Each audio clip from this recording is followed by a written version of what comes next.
Hi everyone and welcome. I'm Diane and my passion is painting and creating nature-inspired watercolours in my studio, which are easy for you to do too. I share all my paintings with you on YouTube, and on our website dianeantone.com you can find free downloadable sketches for all the videos to help you make the most of your painting journey. And if you'd like a little bit more, we also have channel memberships with loads of perks for you to enjoy. So welcome on board. Click subscribe and turn on notifications, and let's learn to paint watercolour. Hi everyone, Diane here, welcome to my studio. Today I thought I would give you a quick glimpse into my new junk journal that I've been doing, because the things that I'm going to paint at the moment, a lot of them are going to end up going in here, and today is no exception. So this is my junk journal, and I want to say thank you again to Pam over at the Paper Outpost for her very clear and helpful instructions as to how to put something like this together. I made this using, for the cover, I went one step up from a cornflakes packet, and I used mounting board, the kind of board that you use to make a mat for, or a mount for a painting when you put it in a frame. I've got a whole drawer full of that is sitting there looking for a purpose in life, and so I cut myself 2 pieces of that and a piece with a spine, and then I followed her instructions. I covered it with fabric. This is a piece of cotton, quite lightweight cotton that I bought from eBay a few years ago when I was making a Christmas present for Tamsin. And then I've reinforced the spine here with some canvas, which it's actually art canvas. I have a small roll of this that somebody gave me, and I just used that, just glued it on. This is the normal frayed edge, which I just thought I would incorporate into the front, but the back I just cut it, and it's really sturdy, and I made 3 signatures for it, and I've stitched those in the usual fashion. I've left the strings showing because I quite like that, and they're quite well spaced, so there's plenty of room for the pages to be filled with more paper and other goodies. So this is what I've got so far. That's my business card there in the corner, and this is basically decoupage. And then I have here a stencil. This is from Annie Sloan, and I've used some gold paste there to do that stencil. This is a little cutting from Gift from the Sea. That's a drawing of mine. That's from the book. Little stickers and things. I think I mentioned before, this is a gift from somebody years ago. A little bit more decoupage there. This is a nice painting I found in a French painting magazine, not book. On this page, a little bunch of flowers I did while I was practicing for a video that I was going to do. This is a photocopy of a little gift I had from Denise. And here, this is a piece of very rough homemade paper covering up a picture of a hyacinth, which is from last year. It was a prototype for a video that we did. Then there's some dragonflies, ditto. These came out of my sketchbook, and I'm just embellishing it with little sketches. And this is some lilac and some lavender blue, dilly dilly, lavender green. When I am king, dilly dilly, you will be queen. These were swatches that I did when I was testing out colours for a future painting, probably this one actually. Then I've got a spell to find a missing pet. And this is decoupaged, is the inside of a 3-ply napkin, paper napkin, where the design from the outside, which is this one, kind of came through very faintly onto the middle layer of tissue paper. And I thought that if I used Mod Podge and put that on here, that would make a very nice background for writing on, or even painting on. And there's the spell from my book of spells. This is another one of the same thing as this, the middle sheet of tissue paper from a 3-ply napkin. It's a page torn out of the book of spells, and I've drawn some rosemary there, rather than putting actual rosemary in there because it's too thick, I think, rosemary. And then this is the page that I did last night. Some daisies and butterflies, a little quote from book from Gift from the Sea. And then here's another spell and some feathers that I picked up in the field yesterday. So they are going to be my inspiration for today's painting, which is how to paint feathers. There's so many different ways. So that book can go over there. And this is my preparation work. I got carried away yesterday. I was supposed to do the video yesterday, but didn't get round to it because I was trying out all these different methods. And so I've time to sit down, I think. I've got as far as this one here, and I was thinking that would be, I've done it nice and dark, and I thought that it would probably be quite nice to use the pens to kind of embellish it. And I'm not quite sure how to do that, but yeah, I don't know. This is, I tell you what it does need. It needs the line down the middle. And I wanted to share a thought that I had this morning while I was doing this. I was looking at the feather and I thought to myself, that one there, for example. I didn't use this as a model. I made this one up. But what I thought was, what you should do is rather than being inhibited by looking at something like this and saying, oh, yes, well, I'm going to now draw this exactly as this is. Best thing to do, for me anyway, is to look at it and look at it quite hard and sort of notice things like, this is quite long. This has got a name, but I can't remember what it is. On some of mine, I've drawn it really rather short, and that's wrong. So I want to make sure that I get, it's like when we did the cats, the essence of the cat, the essence of a feather. What makes a feather not a leaf? Well, there's a few things. This shaft that goes down the middle is thin here, gets thicker, goes thin, and then sort of vanishes away. And then you've got these fluffy bits. That's kind of archetypal feather. You need the fluffy bits. And then often when the bird is in need of, what do they call it?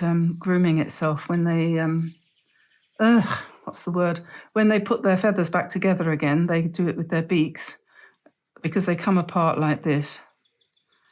And preening, that's it.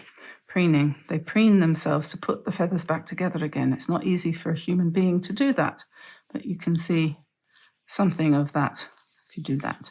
But they look quite fetching if you keep them split up like that. So anyway, point being, take a good look at your subject and then put it away and draw the rest of it from memory. That's what I thought is good practice for me.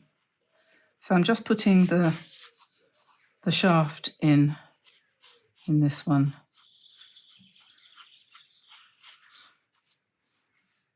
Noticing it goes much thinner at the top. And some white.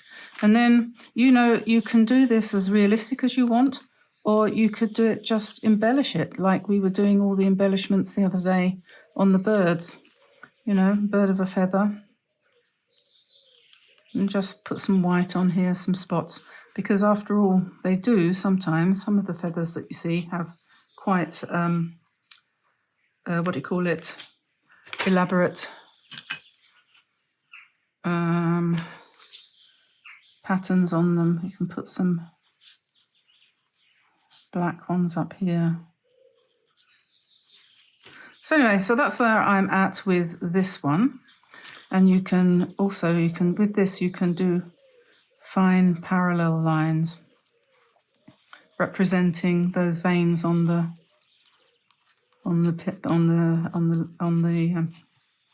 feather.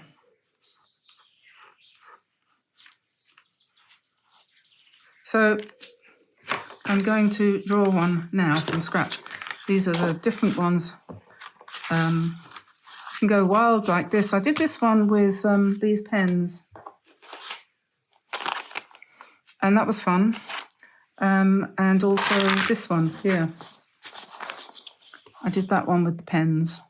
And then I did some in more straightforward watercolory ways, which is what I think we'll do today, I think. So I'll get these out of the way. And yeah, they're fun. They really are. I need some paper now.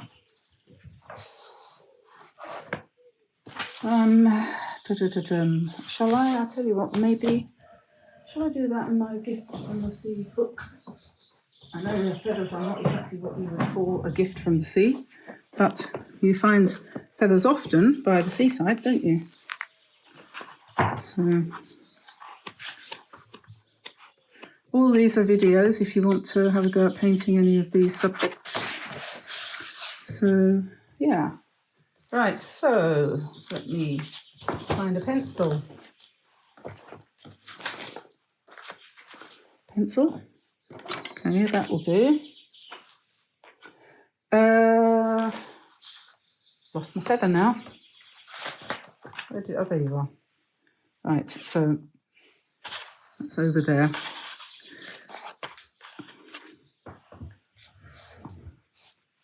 It's so easy to be inhibited. Now, if you want to draw a feather, first thing to do is to do the vein.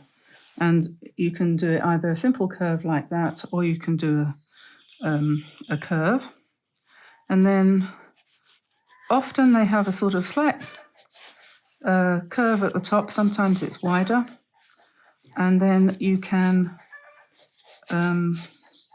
start, I don't know, about an inch or so up from the bottom. That's where your shaft, the bit that sticks into the bird, is. And then you need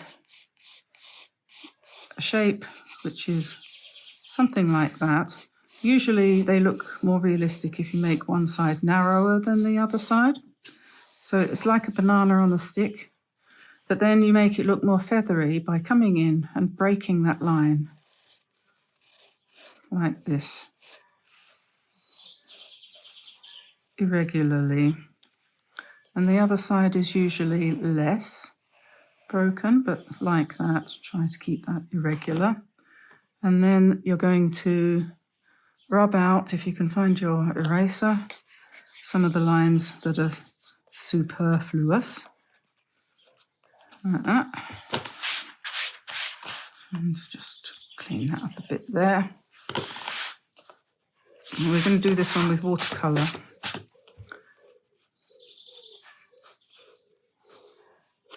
So, the one I think I'm going to copy that I did yesterday, what shall I do? Shall I do this pink one?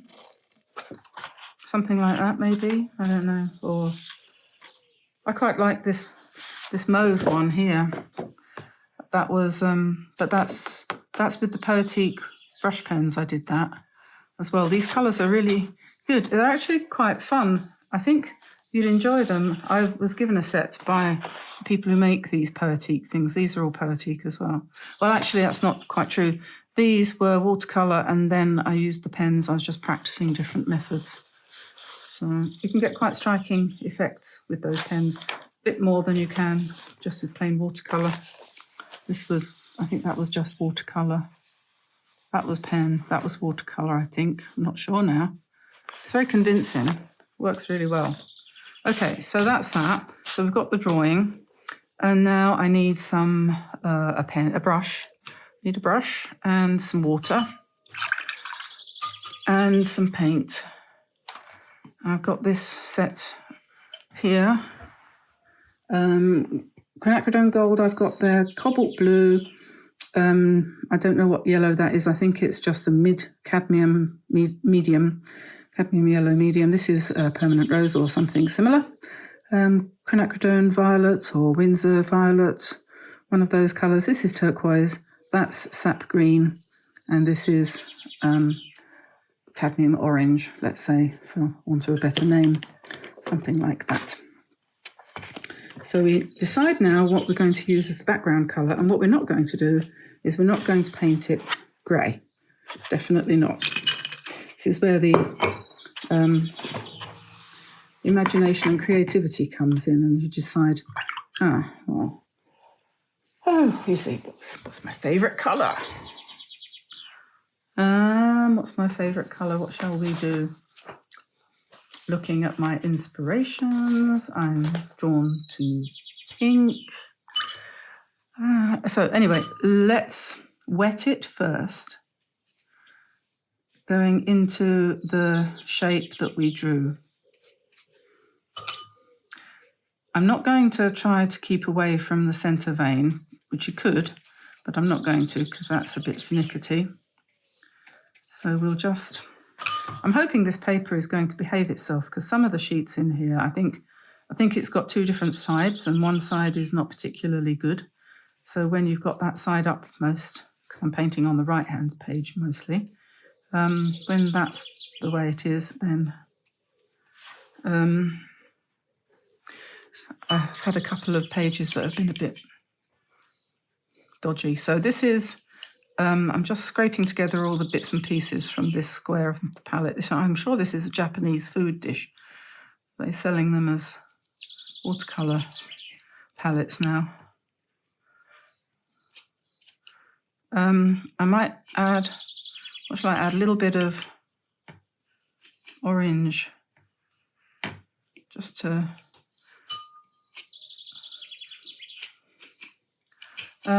always a good idea to have a test sheet handy. So I'll grab my sketchbook and just try that out. A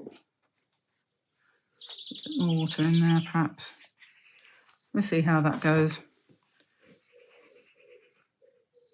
And this is always fun, and just relax. Have faith that the paint will stay inside the lines, the outside part of where you have wet, and just go with the flow.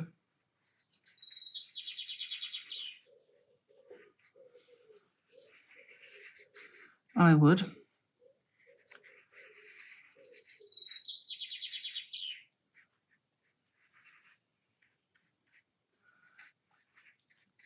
Quite enjoying listening to the videos that Pam has made about creating junk journals and things. Not so much, well, I mean, it's very interesting information and I know nothing, so obviously it's all good learning for me. But I like the way that she doesn't hesitate. Oh, that'll do, I'll put that there. That looks really nice, she says, and doesn't kind of agonise, and I hate it when you have to agonise about things. What's the point? It's just a piece of paper. So there we are. And now the thing is, we're just going to let that dry. And I might kind of just drag out a few slightly more feathery bits. Might actually switch to a smaller brush there because that one's a bit thick, a bit like me. So while it's still wet,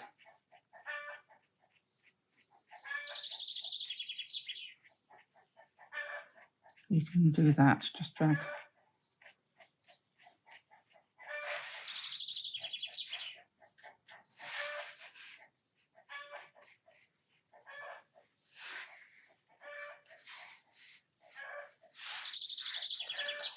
And then I suppose we could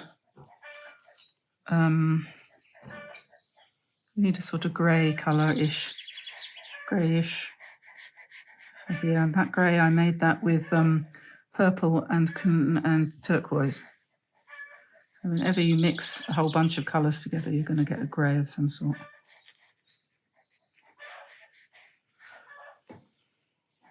Okay, now let me think.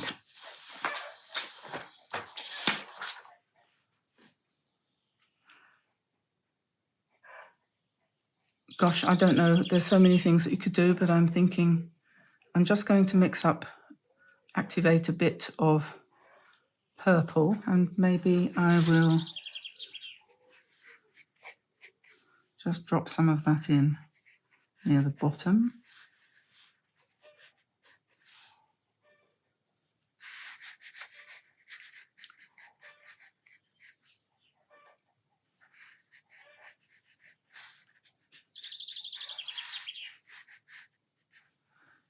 And let's put it up here.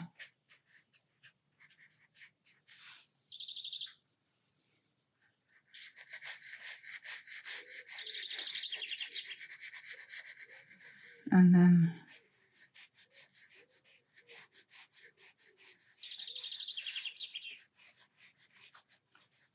some hairy things down here.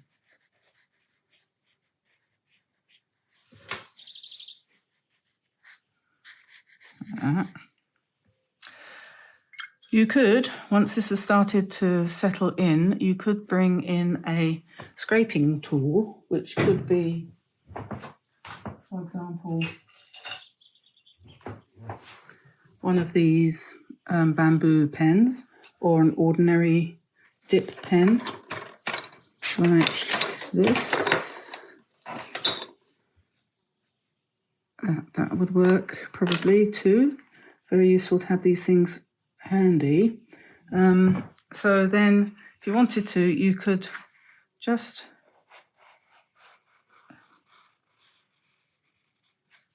make a line like that for the darker part of the center vein shaft, like that. And then you can, if you want, put scratch marks. This is a technique that you can use for anything that has veins. It's very useful for leaves which have veins as well. And remember though that the vein lines on a feather are more curvy than on a leaf. That's one of the things, and there's far more of them. So you can do this kind of thing, sort of swirling backwards and forwards.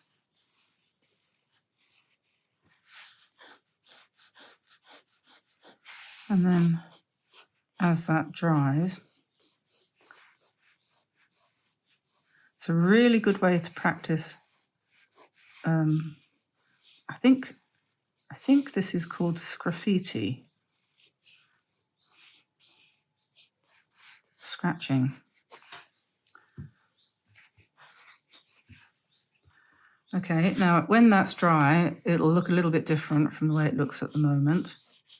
And we can add more lines and more colour. A second layer of colour is always going to be a good thing on these feathers. So then I think probably a good idea to do a second one here and try and fit 3 into here.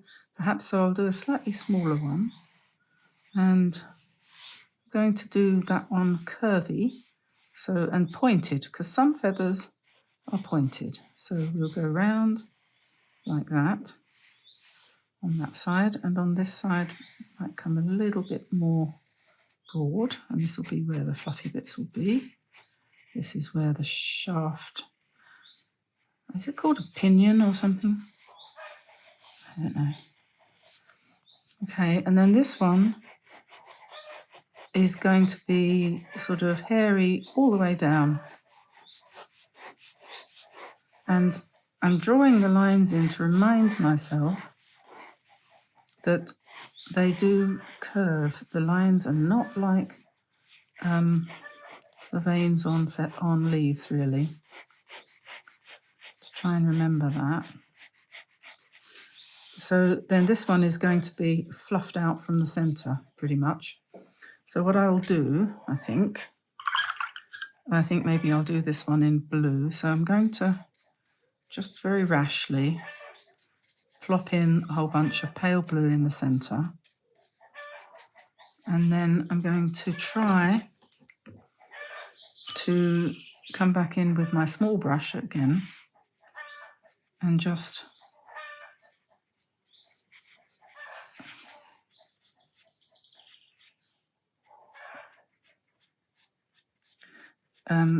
sort of, with the same colour, drag out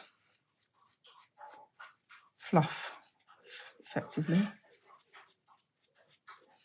You need to hold the brush quite vertically for this. It's no good doing it like that. So hold the brush vertically and just fluff out. And this one's going to be really nice and pale. And something like this would make a good background on a page in a junk journal. And this side, like we said, I've drawn those lines in to remind myself that the angle of the veins on a feather, you have to listen to your own advice, Diane, and remember, hold the brush vertically and do the twist. Do the twist.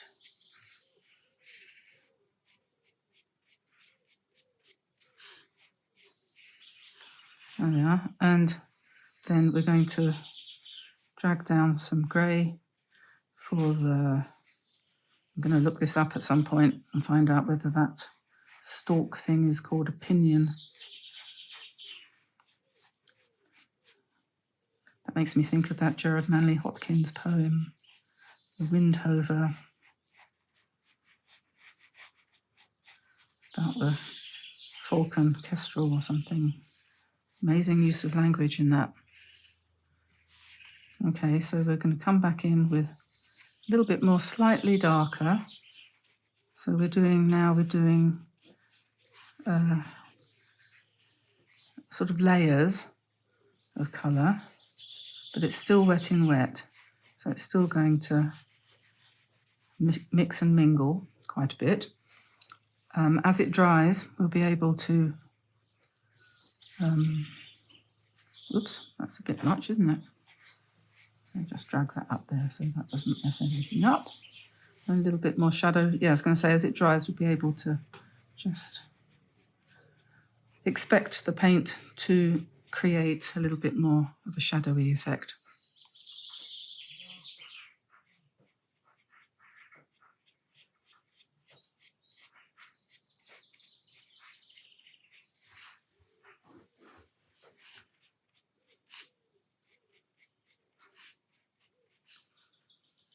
We won't make this one too dark because, as I said, I wanted to practice the whole idea of making a faint, feathery background that you could write on in a junk journal. And I'm sort of trying to leave the vein that goes down the centre a little bit lighter than the rest of it, partly because it just kind of happened like that, and partly because you could do that on purpose. Okay, and then I'll just put some white in there using some white gouache or something when it's a bit drier. And so we want some more lines coming out here.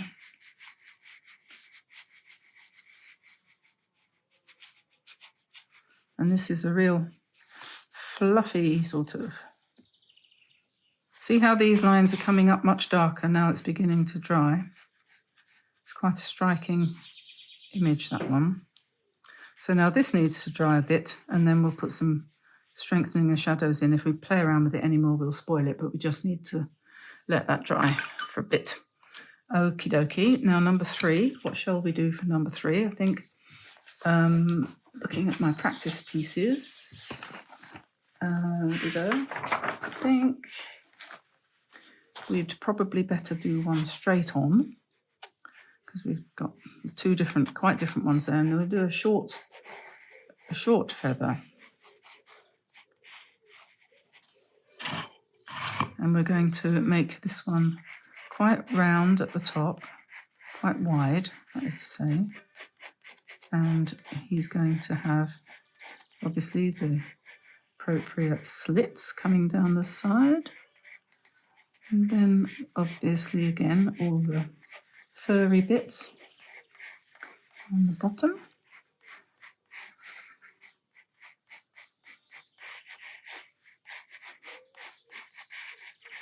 There we are. And the one I'm kind of following is something like this. So I'm going to not do this one wet in wet like that one, and I'm not going to do it very pale like that one.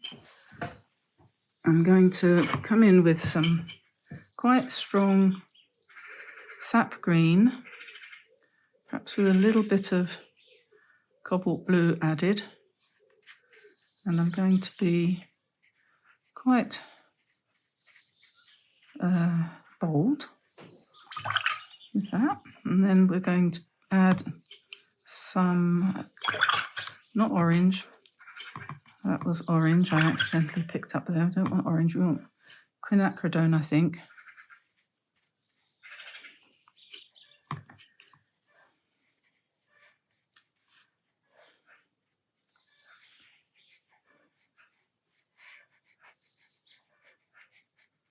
Just leave a little bit of a light line down the middle there if I can. And then more green.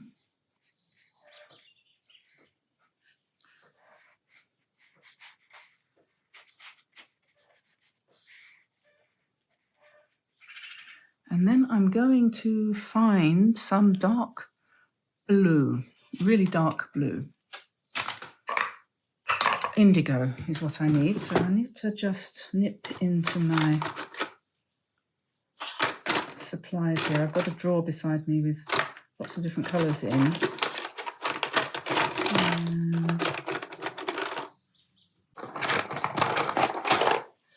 there it is. Here it is. Here it is. There it is. There it is. There we are. Perfect. Now pop some of that in a little dish because I won't need much. So pop that there. And then what I wanted to do was to literally drop in. Hello, Frankie.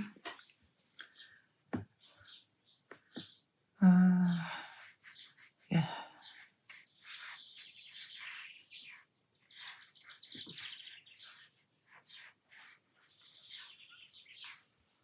The indigo with quinacridone makes a very nice green. So we'll come in with a bit more of that in a second.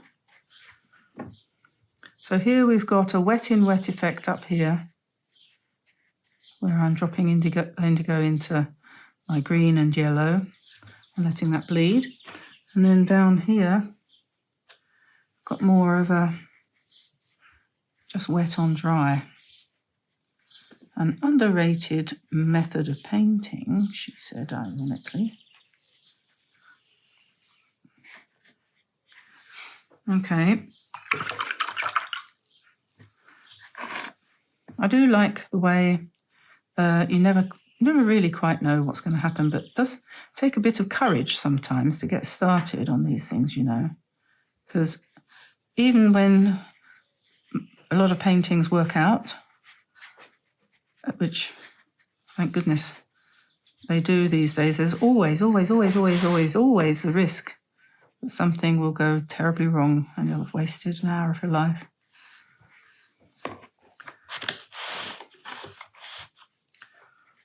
And I'm going to do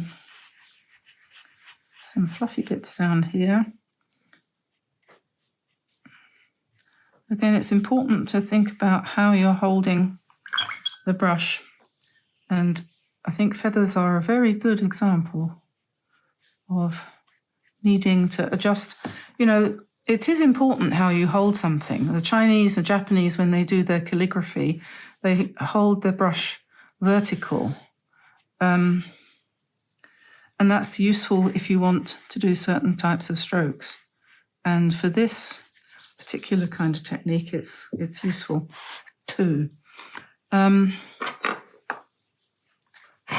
then I'm going to do some graffiti again, just dragging in. This is a dip pen, and it will have the same effect as that.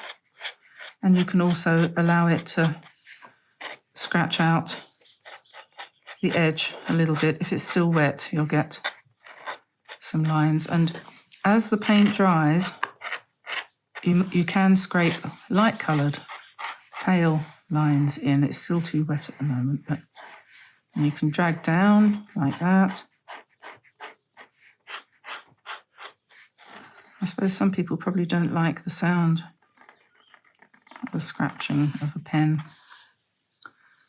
I'm sorry about that, if that's you.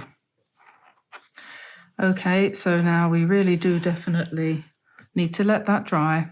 This is one that, because it's got quite a bit of dark on it, we'll be able to embellish it, if we want to, with white or gold.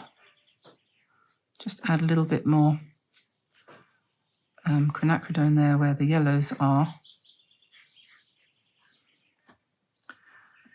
Yes, because it'll give a good background. Whereas this one, which is nearly dry now, so I can come back in with a little bit more of the shadowy zone. That's a tip, actually, is if you're doing paintings that need to be left to dry, why not do more than one at a time? So you don't have to constantly get up and make cups of tea. You can just go from one to the next. So while I was doing that, this one was drying. And of course, they don't have to be on the same piece of paper.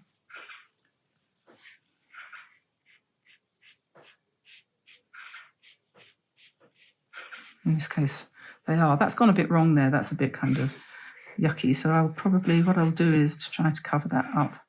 I'll give this one, and some feathers do have a lot more fluff at the bottom, so we'll just pretend it was always meant to be like that and put a big fluffy thing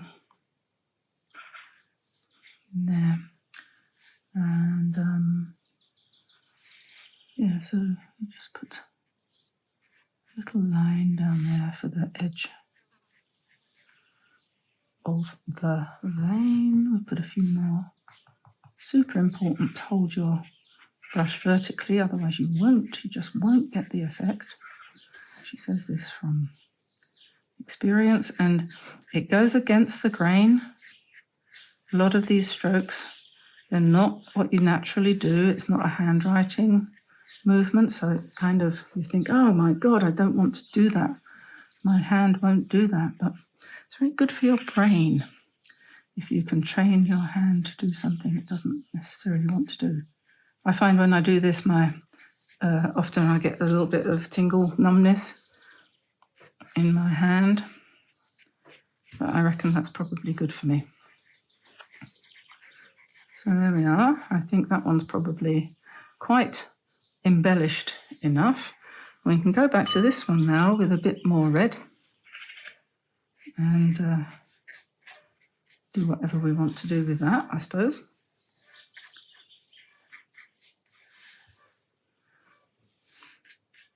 Ooh, too much. Take it off. Oh, I did want to say, I noticed somebody was doing one of my little birds the other day on her video, and she'd got a sort of blob of colour at the bottom of the bird, and she said, I don't know what to do about that, but you can lift it out if you get something. I'm just trying to see if I can find something I can demonstrate that on. I don't know if it'll work on this,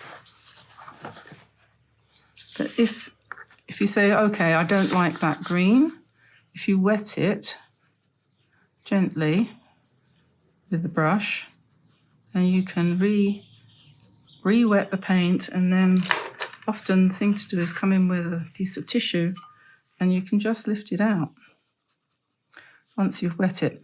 And it does depend on you having reasonably decent paper.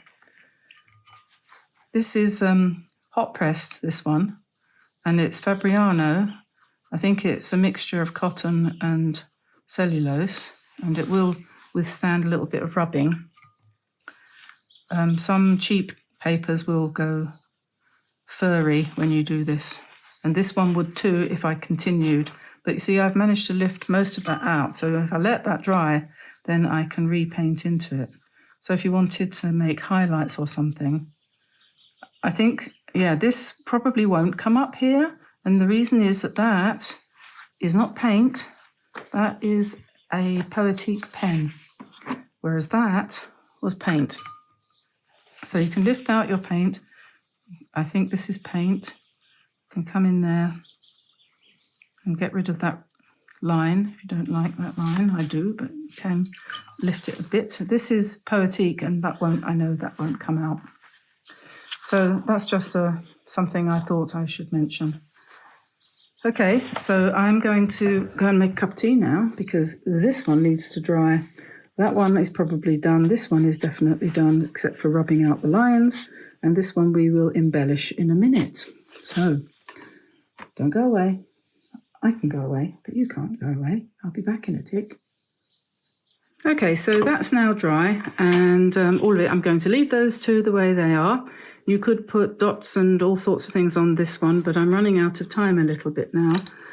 So what I'm going to do, just to finish this one off, so I'm going to find my white pen, and I've also got a dark green Poetique here, which is ink green, and I'm going to use that to give myself some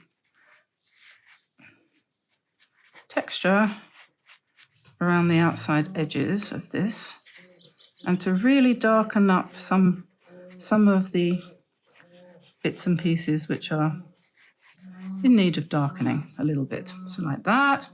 And then with the gel pen, which is a Uniball pigment ink white, we just do some indications, trying to remember that this is not a leaf, and this has a curve in these lines, but we're not going to do too many because, like I said,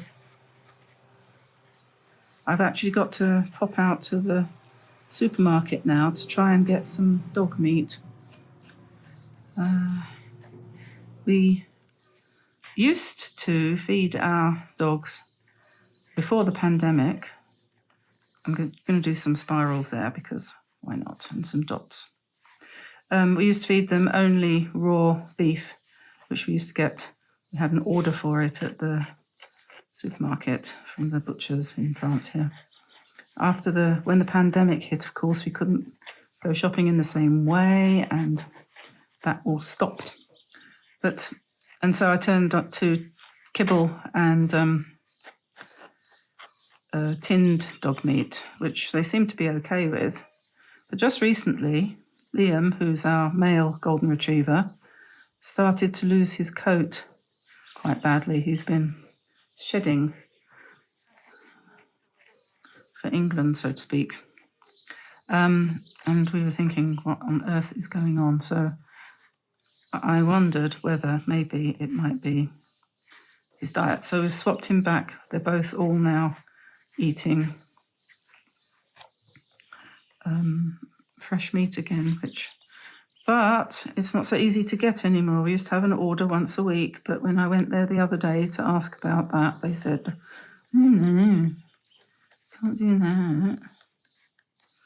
In French, of course. C'est pas possible, madame. Okay. What can I do then? A simple fille a coup de fille. Okay, I have to phone you and ask you for it, don't I? Well, if I have to buy them prime steak, I will. I'm going to correct this here with this wonderful Genius pen.